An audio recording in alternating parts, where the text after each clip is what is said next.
السلام عليكم اعزائي المشاهدين. معكم حلويات فاطمه الزهراء وموش.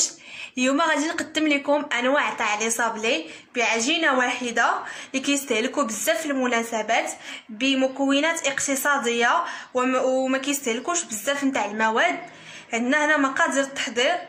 عندي ربعه نتاع الزبده، جوج الكيسان نتاع سنيده،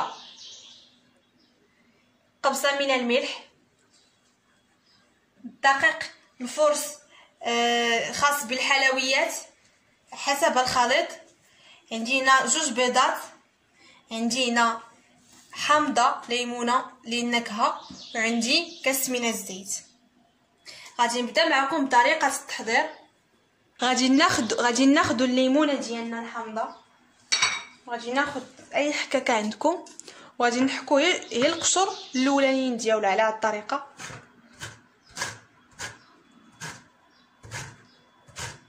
ما نوصلوش الجلده البيضاء غير القدام باش ناخذ النكهه ديالنا تاع الحامض الطبيعي. كيف ما كتشوفوا معايا كتعطي لنا واحد الريحه هي غزاله بزاف. نتوما بغيتو ديروا الليمون ديروه، حتى نكهه الحامض كتجي زوينه بزاف. بعد ما حكيت الحامضه ديالي غادي ناخذ الزبده وغادي نحطها تكون شويه دايبه على حراره الغرفه. دابا كيف ما شفتوا معايا حطيت الزبده ديالي، غادي ندير سنيده ونبدا نخلط الزبده ديالنا مع سنيده ونكهه الحامض الطبيعي كيجي ريحته غزاله وهائله. بهذه الطريقه انا شفتوني هنا درت جوج الكيسان نتاع سنيده، جوج الكيسان تاع العلبه. بالنسبه للزيت اللي غادي ديروا كاس العلبه، ولكن ما يكونش عامر بزاف. كيف ما شفتوا معايا كيف ما قلت لكم خاصكم تدخلوا كاع هاد السنيده اللي عندكم هنايا في هاد الزبده، كتدخلوها مزيان. كيف ما شفتوا معايا جمعت الزبده ديالي وسنيده بشويه نكهه الحامض الطبيعي. غادي ندير رشه تاع الملحه شويه على حساب الذوق، شويه الملحه، وغادي نهرس البيض ديالي باش نديرو. بعد ما هرست البيض ديالي غادي نحاول ندخلو مزيان في هاد الزبده تدخل مزيان على هاد الطريقه. كما كتشوفوا معايا كتجي واحد الملمس رطب وكريمي بحال تنقادو لاكريم ديالنا على هاد الطريقه. كيف ما شفتوا معايا قديت الزبده ديالي دخلت ليها البيض مزيان كيولي على هاد الطريقه. كيف ما كتشوفوا غادي ناخذ الزيت ديالي، ضروري يكون الكاس ما عامرش. كيف ما شفتوا معايا كاس العلبه ما عامرش، غادي نخويه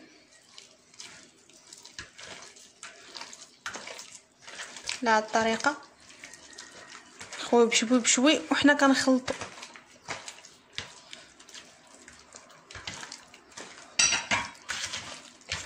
كيف ما شفتوا معايا ضروري تخليو الزبده ديالكم تبقى على حراره المطبخ، ما ديروهاش وهي بارده باش يجيكم الخليط كريمي على هذا الشكل. غادي ناخذ الدقيق ديالي وغادي نبدا نخويه بشوي بشوي. وضروري واحد المعلومه، ما تبقاوش تخلطوا الدقيق بيديكم بحال هكا تعجنوا بعد رؤوس الاصابع، غتبقاو ديروا غير غير برؤوس الاصابع حتى يتجمع لكم الخليط ديالكم تاع الصابل غير هكا. بعد رؤوس الاصابع بالصباع يجيكم، تبقاو تخلطوا على حسب الخليط ديالكم، حيت كاين الدقيق اللي كيشرب وكاين الدقيق اللي ما كيشربش. كيف ما شفتوا معايا بهذه الطريقه. كيف ما قلت لكم اعزائي المشاهدين، هكا كتجينا لاباط ديالنا، لاباط صابلي هكا كتجي، ما تكونش رهيفه بزاف وما تكونش قاصحه بزاف، كتجي على هذا الشكل.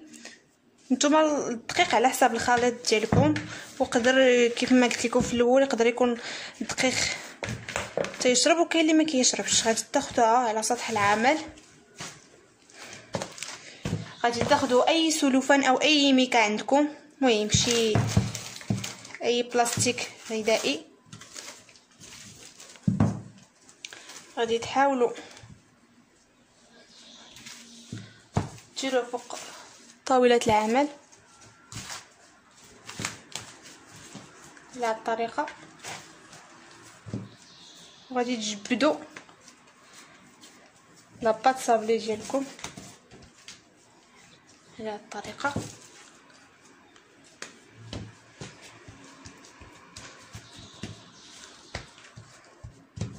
كما شفتوا معايا غادي نعاودو نغطيوها بورق السلوفان.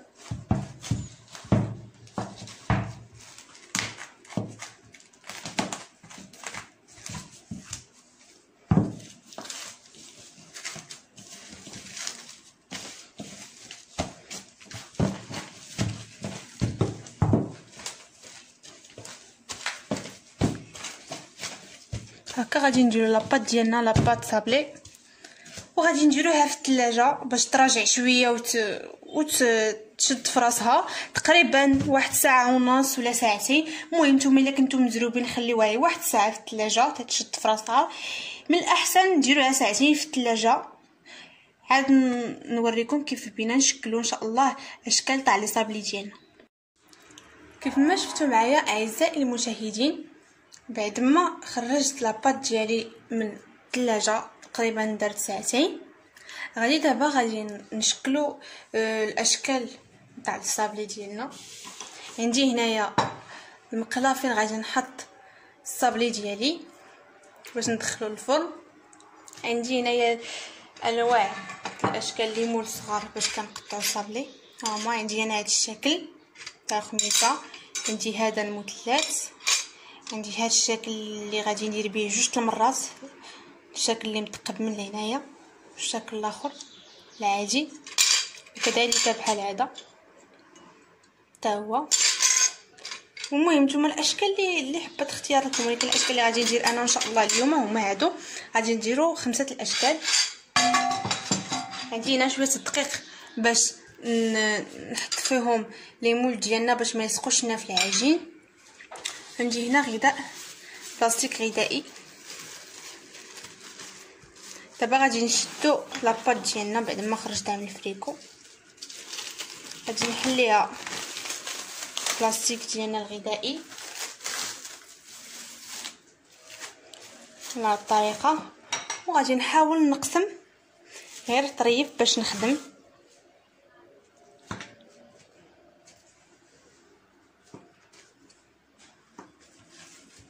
كما شفتوا معايا كتجي غزاله، قسمنا غير طريف باش نخدم، وغادي نرد ليها البلاستيك ونخليها حتى نكمل لاباط. هاد لاباط اللي عندي غادي نقطع بشوي بشوي ونخدم. كيف ما شفتوا معايا غادي ناخذ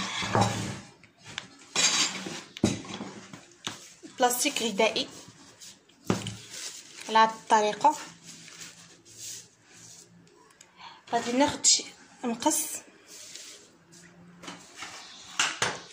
وغادي نحلو الميكا من هاد الشنيب كما شفتوا معايا، وغادي نقسم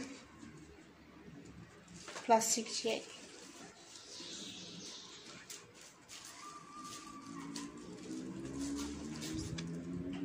كيف ما شفتوا معايا قطعت هاد الطريف، وغادي نعاود نقطع هاد الجهه الاخرى اللي ما محلولاش، هاد الجهه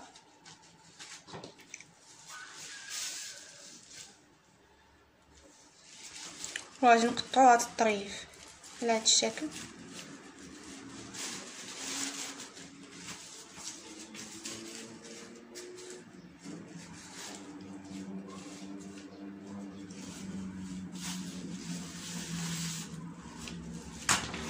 تتولي عندنا بلاستيك طويل بهذه الطريقه. غادي ناخذ الدقيق ديالي وغادي نرش به شويه البلاستيك من الفوق، ونحط لاباط ديالي، لاباط صابلي شويه، وغادي نسد هاد الجهه المواليه ليه وغادي نسد بها نلبط على هاد الطريقه كما شفتوا معايا. غادي ناخذ المدلك ديالنا وغادي نبدا ندلك لاباط ديالي على هاد الطريقه كيف ما شفتوا معايا. بعد ما سرحت لاباط ديالي وضروري تكون لاباط رقيقه، نحل البلاستيك ديالي على هاد الطريقه كيف ما شفتوا معايا. ضروري تكون لاباط رقيقه ماشي بزاف. غادي نبدا معكم بهذا الشكل الاول نتاع الخميسه. غادي ناخذ الدقيق ديالنا وغادي نغطسو فيه شويه على هاد الطريقه وغادي نضغط عليه في العجين ديالي. غادي نهز على هاد الطريقه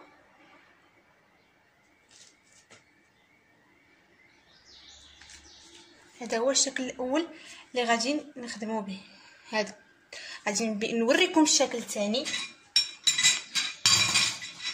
المثلث. الطريقه غادي نعاودو نديروه في الدقيق ديالنا كما شفتوا معايا وغادي نضغطو عليه على هاد الطريقه. هكا كيجي المثلث ديالنا. بالنسبه لهاد الليمون والقطاعات نتاع الصابلي هما غادي نخدموا بهاد الجهه اللي ما مقطعاش اللي ما متقوباش، وغنخدموا بهاد الجهه اللي متقوبه مليح. غنبدا معكم بالجهه اللي ما متقوباش. غادي نديرها في الدقيق وغادي نقطع على هاد الطريقه باش عطاني هاد الشكل.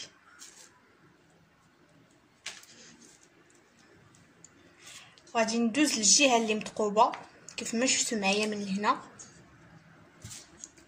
غادي نديرها في الدقيق وغادي نضغط عليها مزيان على هاد الطريقه.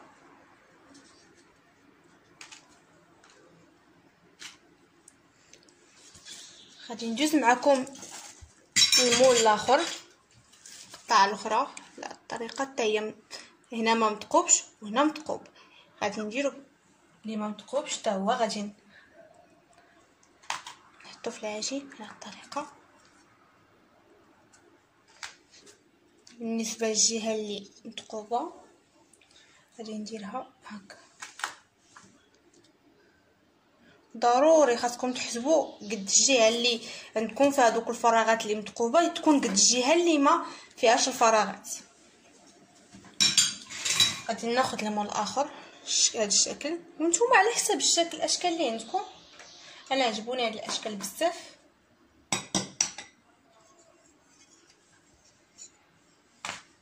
على هاد الطريقه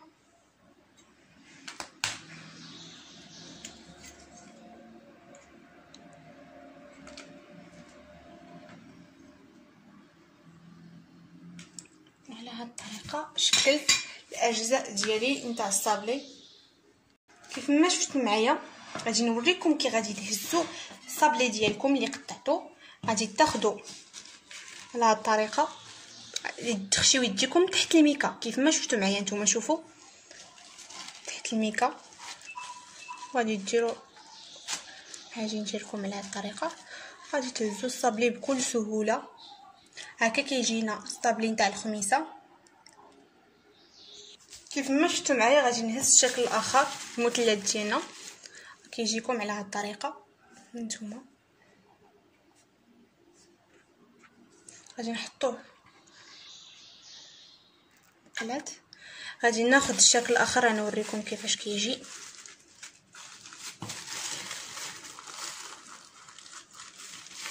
كيجيكم على هاد الطريقه.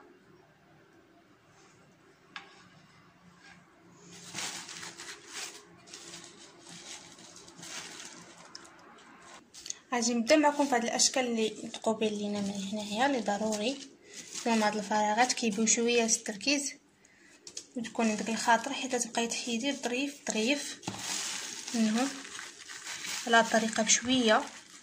شتي تيبيو التركيز شويه تيزيهم بالمهل. غادي نحيدو هاد الفراغات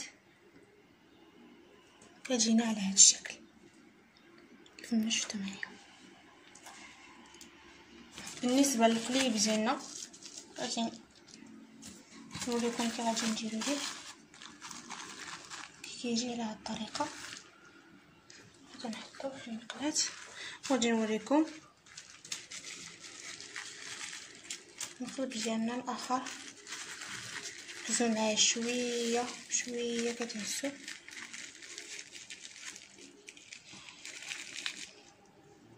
غادي نحيدو ليه القليب كيجي على هاد الطريقه.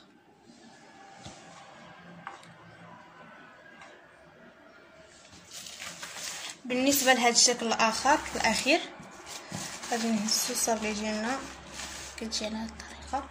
راه كتجي العجينه رطبه وخفيفه بزاف، كتجي ساهله باش تهزيها، ما كتهرس ليك ما والو. بالنسبه كيف ما قلت لكم هاد الصابلي ديالي كانت ديك الساعه خالتي هي اللي كانت تصايبهم لينا في الاعياد والمناسبات، وهي اللي كانت عطاتني هاد الوصفه. كنت نتعلم منها الكثير، وبسبب هذا الحجر الصحي ما بقينا كنصايبوا حتى حاجه، وبالفضل ديالها تعلمت هذه الطريقه وهذه الوصفه. كنشكرها بزاف خالتي بديعه. ودابا غادي نكمل معكم الطريقه الاخرى تاع الصابلي كيجي زوين. هي اللي كانت علمتني هذه الطريقه، كتجي على هذه الطريقه الصابلي ديالنا. فهاد شكل لي صابلي ديالي كيجيو على هذه الطريقه على هاد الاشكال. نديرهم دابا يطيبوا ما بين نكمل هاد الاشكال ديالي الاخرين نعاودو نتلاقاو. بعد ما كملنا اعزائي المشاهدين لاباط نتاع الصابلي ديالنا فاش قطعناها وشكلناها ودرناها الطيب، غادي دابا تلاقينا باش نشوفوا الشكل النهائي كيف خرجت الصابلي. هكذا الشكل الاول، الثاني كيجي على هذا الشكل، الشكل الثالث كيجي على هذا الشكل، الشكل غنوريكم جميع الاشكال كيجاوني.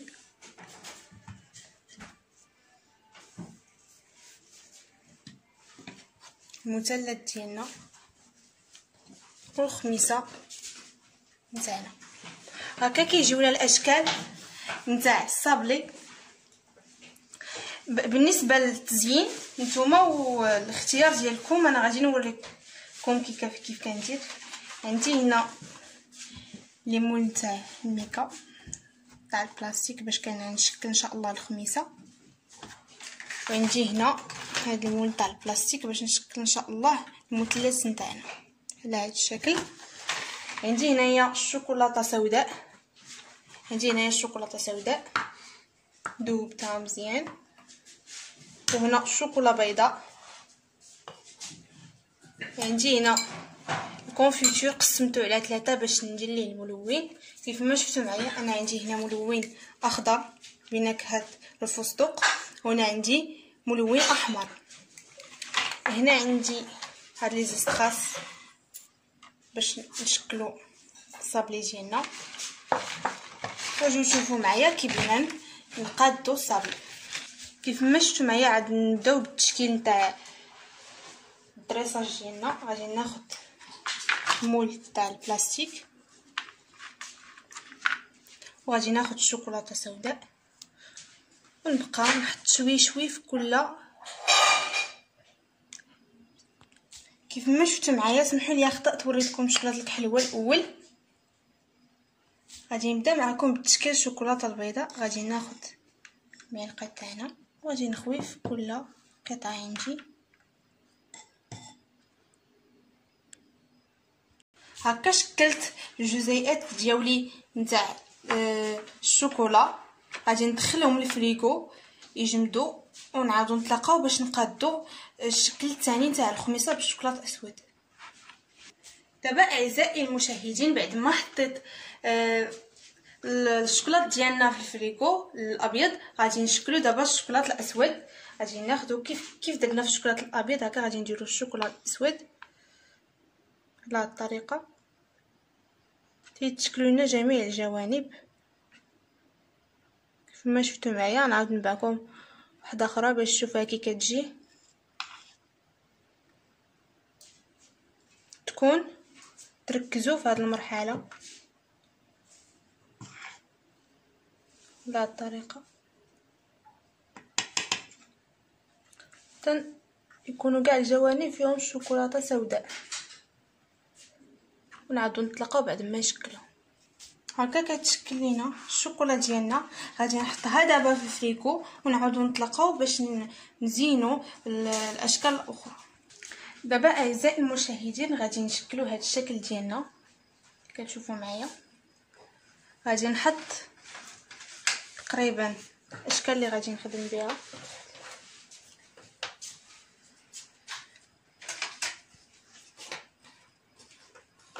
غادي نوريكم. غادي ناخذ الكونفيتور تاعنا وغادي نحط شويه في الوسط على هذه الطريقه.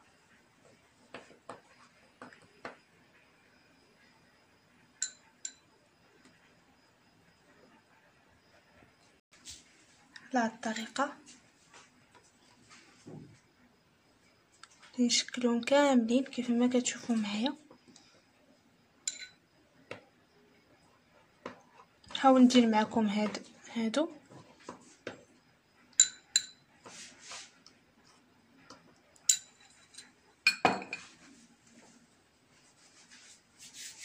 دابا. غادي ناخذ الطبقه الثانيه ديالهم هي هذه، غادي نحطها فوق من الطبقه الاولى على هذه الطريقه.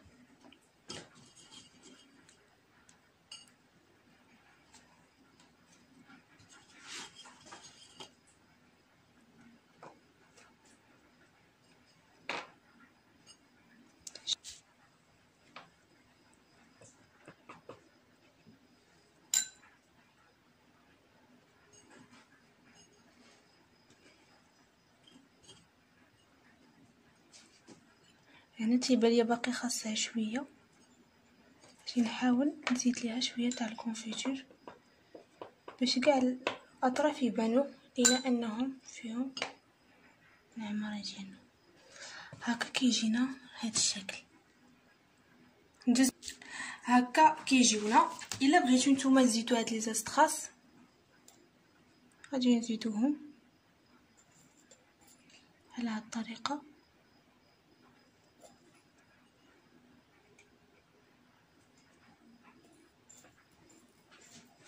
انا درت لهم هاد لي زاستراس، نتوما على الشكل اللي بغيتو. غادي ندوزو للشكل الثاني. بيضه اولا ناخذوا الكونفيتور ديالنا، وغادي ناخذ الملون الاخضر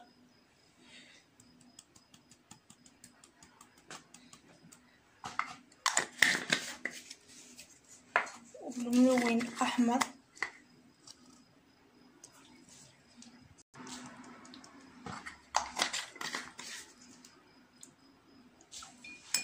ونحاول نخلط الخليط ديالي. نتوما تبقاو تزيدوا الملون حتى تحصلوا على اللون اللي بغيتو. انا بغيت نحصل على هذا اللون.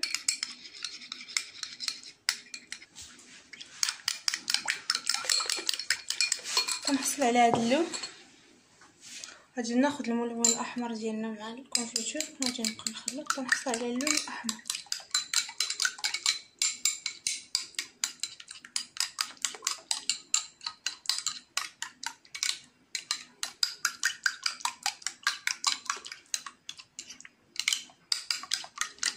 بعد ما حصلت على هاد الالوان كامله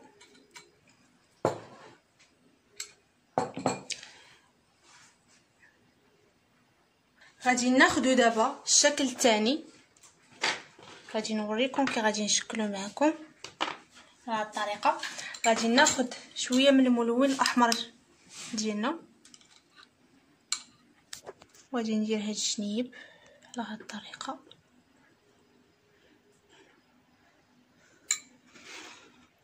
نتوما كيف كتشوفوا معايا.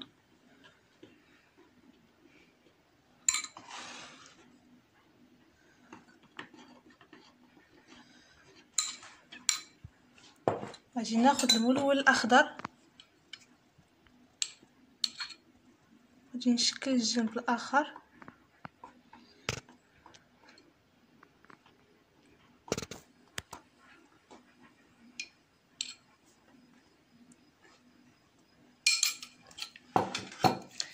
غادي ناخذ الكونفيتور ديالنا اللي ما لونتوش، وغادي ندير نشكل الوسط تاعي بهذه الطريقه.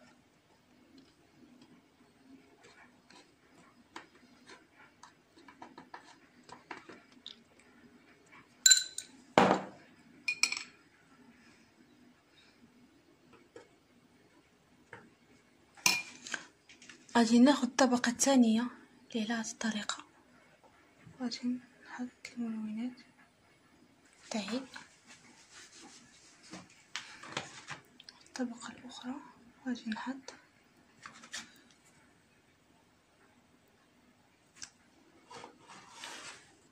هكا، كتجينا الطبقه ملونه. غادي ندوز معكم للشكل الثالث. دابا بعد ما شكلت الاشكال ديالي غادي ندوز للشكل الثالث. غادي ناخذ قليبات ديالنا بهذه الطريقه، غادي ندير الشوكولاته سوداء من الوسط.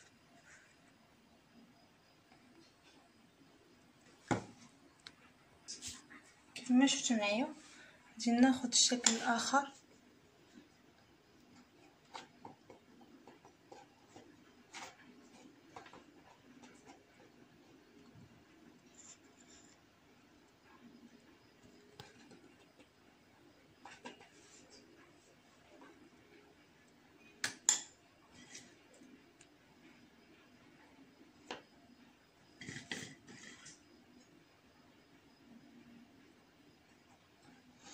هكا كيجينا الشكل الثالث.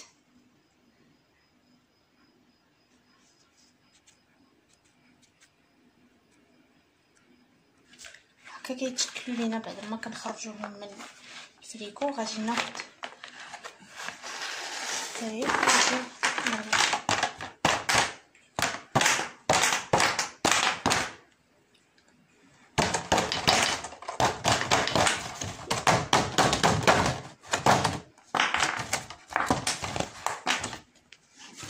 كيتحيدوا بسهوله. هكا كيجيونا الاشكال ديالنا. غادي نحيوهم على جنب بهذه الطريقه. هنا عندي شويه الجليكوز، وهنا عندي شويه الماء درتها في معلقه. غناخذ المثلثات التشاولي نشكل معكم هاد الثلاثه. غنديروا المعلقه ديالنا مزيان في الماء، وغادي نديروها في الجليكوز باش ما يتلصقش لينا بزاف، يجينا بسهوله اننا نحيد بهذه الطريقه.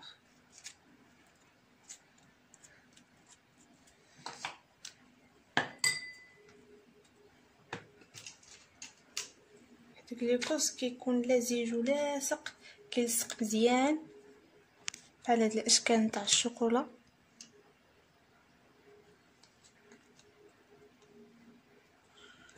طريقه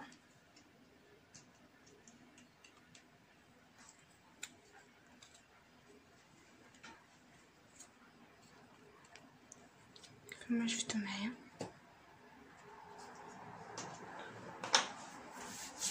بعد ما درت الجليكوز ديالي غادي ناخذ الشوكولا وغادي نديرو فوق الصابلي.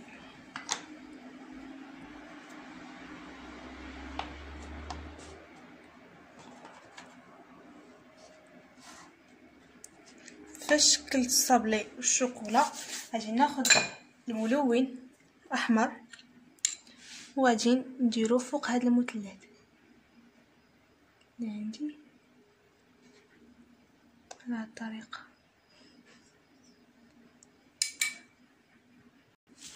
دابا غادي نكمل الشكل الاخر،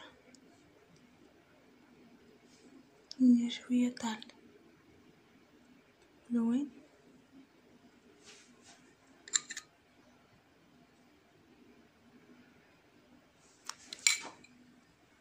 هكا كيجيو الاشكال ديالي المثلث الابيض.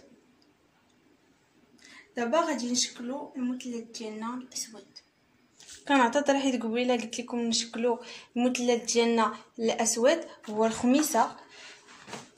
هكا كتجينا الخميسه ديالنا. دابا غادي ناخذ الشوكولا اللي درتو في الفريكو وغادي نحاول نحيدو من القالب ديالو.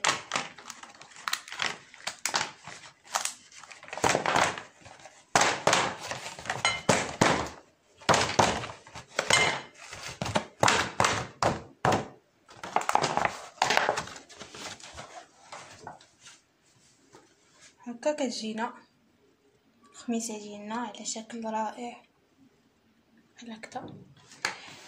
غادي نديرو نفس الطريقه اللي درنا في الاول. غادي ناخذوا الخميسه ديالنا، غادي ناخذ الكليكوز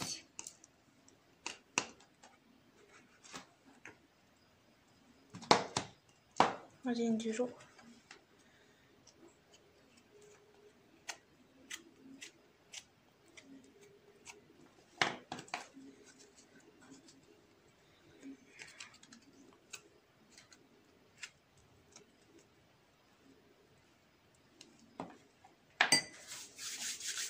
الخميسه ديالنا غادي نشكلها على هذه الطريقه.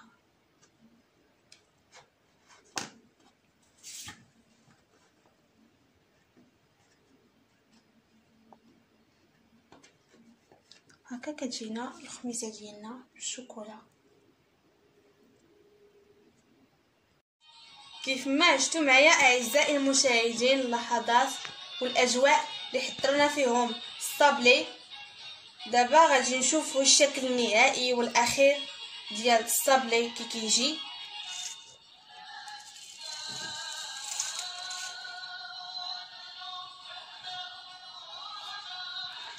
هكا كيجي الصابلي ديالنا، كيجي على هذا الشكل، كيجي بشكل راقي وزوين، كيجي فيهم واحد المذاق رائع غادي يعجب الصغار وكبار.